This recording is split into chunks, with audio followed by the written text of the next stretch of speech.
ரொம்ப சந்தோஷமா இருக்கு. எனக்கு வில்வா ஜுவல்லரியோட சில்வர் ஜுவல்லரி சில்வர் மாதிரி தெரியல, ஆனால் ரொம்ப அழகாக இருக்குது எல்லா ஜுவல்லரியும். நான் ஒரு பார்ட்டாக இருக்கேன், இன்னைக்கு வந்து இந்த இனாக்ரேஷனில் இருக்கேங்கிறதுல ரொம்ப ரொம்ப சந்தோஷமாக இருக்குது. Thank you so much. ஜுவல்லரி பற்றி சார் சொல்லுவார். சார் ஆக்சுவலாக இது தங்க விளையாட்டுற காரணத்துக்காக மக்களோட எண்ணங்களை வந்து பூர்த்தி செய்யணும் அப்படின்னு சொல்லிட்டு நாங்கள் இந்த கொரோனா சமயத்தில் நிறைய லேபர்ஸ் வேலை இல்லாமல் இருந்தாங்க. அவங்களுக்கு வந்து ஒரு புது யுக்தி கொடுக்கணும் அப்படின்னு சொல்லிட்டு இந்த மாதிரி வெள்ளியில் தங்க டிசைன் செய்கிறவங்க அத்தனை பேரையும் வச்சு நாங்கள் செஞ்சோம். அது மக்கள் மத்தியில் ஒரு நல்ல வரவேற்பு கிடைந்தோடனே கோயம்புத்தூரில் ஒரு பெரிய கடை வச்சுருக்கோம். அடுத்த புது பிரான்ச் இப்போ சென்னையில் ஆரம்பிச்சிருக்கோம். மிக விரைவில் ஹைதராபாத்தில் ஆரம்பிக்கிறோம். அந்த மாதிரி எல்லா பிரான்ச்சஸ் போடுறோம். எங்களோட சக்ஸஸ் எப்படின்னா ஹஸ்பண்ட் ஒய்ஃப் 2 பேருமே சந்தோஷமாக வந்து போகிற நகைக்கடையாக இருக்குது. அது எங்களுக்கு ஒரு பெரிய சந்தோஷமாக இருக்குது. சென்னை உங்களையெல்லாம் நம்பி வந்திருக்கோம். கண்டிப்பாக வாங்க எல்லோரும் கடைக்கு. தேங்க்யூ. Thank you so much.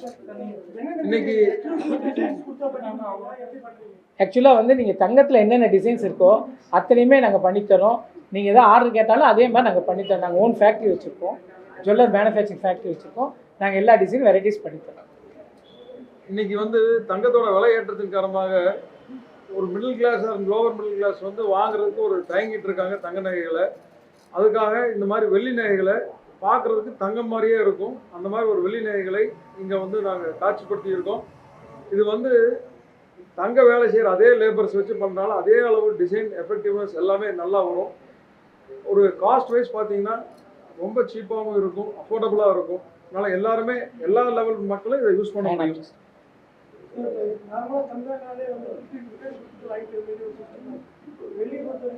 இது வந்து என்ன ரீசேல் இல்லை 55% எக்ஸ்சேஞ்சுக்கு இருக்கும். இது எப்படின்னு கேட்டிங்கன்னா தங்கத்தில் வைக்கிற கல் முத்து அதே தான் இதில் விற்போம். அப்போ தான் எங்களுக்கு வந்து அந்த ஃபீலிங் வருங்கிறதுனால அதே மாதிரி தான் விற்போம். எல்லாமே நல்ல குவாலிட்டியாக கல் எல்லாமே விற்போம். ஓல்டு சில்வர் இருந்தாலும் எக்ஸ்சேஞ்ச் பண்ணிக்கலாம், தங்கம் இருந்தாலும் எக்ஸ்சேஞ்ச் பண்ணிக்கலாம். அதே மாதிரி தங்க நகைகள் இது பார்த்து ஆர்டர் கொடுத்தாலும் குறைந்த சேதாரத்தில் நாங்கள் பண்ணித்தரோம்.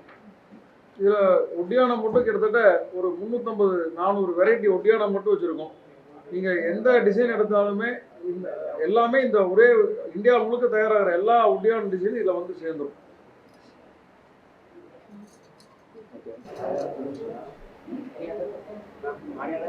நீங்க வந்து சின்னத்திரை வெள்ளித்திரை ரெண்டுமே நிறைய பண்றீங்க, நிறைய ப்ராக்டிஸ் பண்றீங்க. இப்போ உள்ள நிறைய வர படங்கள்ல எல்லாம் பாத்தீங்க அப்படின்னா தற்போது இருக்கிற பிரச்சனைகள் அரசியல் சார்ந்த சில பிரச்சனைகள் நிறைய விஷயங்கள் பேசுறாங்க.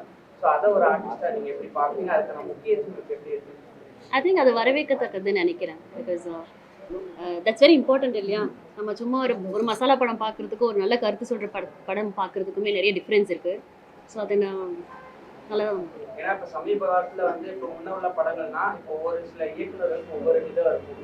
இவங்க சமுத்திரம் படம் ஒரு மெசேஜ் இருக்கும். அந்த மாதிரி சோஷியல் மெசேஜை தாண்டி இப்போ உள்ள பிரச்சனைகள் வந்து மக்கள்கிட்ட இந்த விஷயங்களை கொண்டு சேர்க்கணும்னு ஒரு அரசியலாக இருக்கட்டும் சம்திங் அந்த ரிலேட்டடாக கொண்டு போகிற படங்கள் நிறைய படங்கள் அரசியல் பேசும். அது மாதிரி நானும் ஒரு படம் பண்ண சந்தோஷமா இருப்பேன்னு நினைக்கிறேன். ஆக்சுவலி ஒரு படம் பண்ணியிருக்கேன், அது ரிலீஸ்க்கு வெயிட்ல இருக்கு. அதே மாதிரி நீங்க வந்து செங்கலம் சொல்லி ஒரு வெப் சீரிஸ் பண்ணீங்க. அதுல வந்து ஒரு பொலிட்டிஷியன் அவ்வளவு சூப்பரா நல்லா ஒர்க் பண்ணீங்க. அந்த ஈவென்ட்ல கூட நீங்க சொல்லியிருந்தீங்க அதை ஒர்க் பண்ணும்போது வந்து நம்ம அரசியலுக்கு வந்தா என்னன்ற ஒரு தாட் கூட உங்களுக்கு வந்துச்சு. அந்த பார்வை இப்ப எப்படி இருக்குது? இப்போதைக்கு ஏதோ தாட் இருக்குதா? ஏன்னா சினிமாவுக்கு அரசியலுக்கு நிறைய ஒரு ரிலேஷன் இருக்கு. சினிமால நிறைய பேர் அரசியலுக்கு வராங்க. அது கொஞ்சம்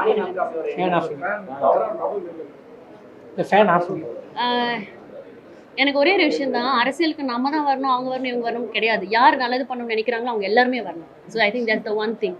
அண்ட் செங்கலம் பண்ணுறப்போ அந்த படம் அந்த சீரீஸே ரொம்ப அழகாக இருந்தது. எனக்கு அந்த டைமில் சத்தியமாக சொல்கிறேன், எனக்கு அரசியல் இருக்கணும்னு ஆசையாக இருந்தது.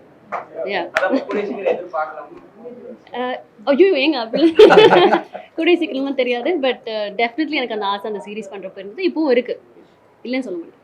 இப்போ நிறைய பேர் இப்போ விஜய் சார் வராங்க, விஷால் சார் சொல்கிறாங்க. ஸோ அதை பற்றி அதாங்க அதான் நான் மறுபடியும் சொல்கிறேன், நீங்கள் கூட வரலாம் அரசியலுக்கு, யார் வேணால் வரலாம். நல்லது பண்ணணும்னு நினச்சா கண்டிப்பாக வரலாம்னு சொல்கிறேன். சிம்பிள். கண்டிப்பாங்க. ஏன் அவருக்கு ஒரு சான்ஸ் கொடுக்கலாம், அவர் என்ன பண்ணுறாருன்னு பார்க்கலாம். ஸோ எல்லாமே நம்ம கையில் தானே இருக்குது. இப்போ அடுத்து இன்னும் எந்த மாதிரி படங்கள்லாம் வந்து மக்களுக்கு வந்தால் நல்லா இருக்கும்னு நான் சொல்கிறேன். படத்துக்கு நிறைய ஜானர்ஸ் டிஃப்ரெண்டான படங்கள் வந்தால் எனக்கு ரொம்ப சந்தோஷம் தான். பிகாஸ் இல்லை இப்போ சொசைட்டியில் இருக்கிற இந்த மாதிரியான விஷயங்களில் வந்து இப்போ வந்து நிறைய ப்ராப்ளம்ஸ் இருக்குது. சைல்டு அபியூஸ் இருக்குது, எவ்வளோ விஷயங்கள். அந்த மாதிரியான எந்த விஷயங்கள் வந்து இப்போ இந்த சொசைட்டிக்கான இம்பேக்ட் அதை நல்லா இருக்கும். ஏன்னா இப்போ திரைப்படங்கள் இப்போ ரைட் நவ் என்ன கேட்டால் குழந்தைங்களுக்கு ரொம்ப முக்கியமான விஷயம், எல்லாருக்குமே தெரிஞ்சு ரொம்ப ரொம்ப முக்கியமான விஷயம், சோஷியல் மீடியா பற்றி ஒரு நல்ல படம் வந்தால் நல்லா இருக்கும்னு நினைக்கிறேன். பிகாஸ் எல்லாருமே அதை பற்றி தான் யோசிக்கிறோம், அதில் தான் திட்டுறோம், அதில் தான் அசிங்கமாக பேசுகிறோம், எல்லாமே அதில் தான் பண்ணுறோம். ஸோ அதை சார்ந்து இப்போ குழந்தைங்களாம் பார்த்தீங்கன்னா அது அடிக்ஷன் மாதிரி ஆயிடுச்சு. ஸோ ஐ திங்க் லைஃப் வாழ்றது மறந்துட்டோம்னு நினைக்கிறேன். இப்போ எல்லாருமே ஃபோனில் தான் இருக்கோம். ஸோ அது மாதிரியான ஒரு படம் இப்போ ரொம்ப முக்கியமாக வரணும்னு நான் நினைக்கிறேன். அவ்வளோதானங்க. Thank you so much. Thanks. Thank you.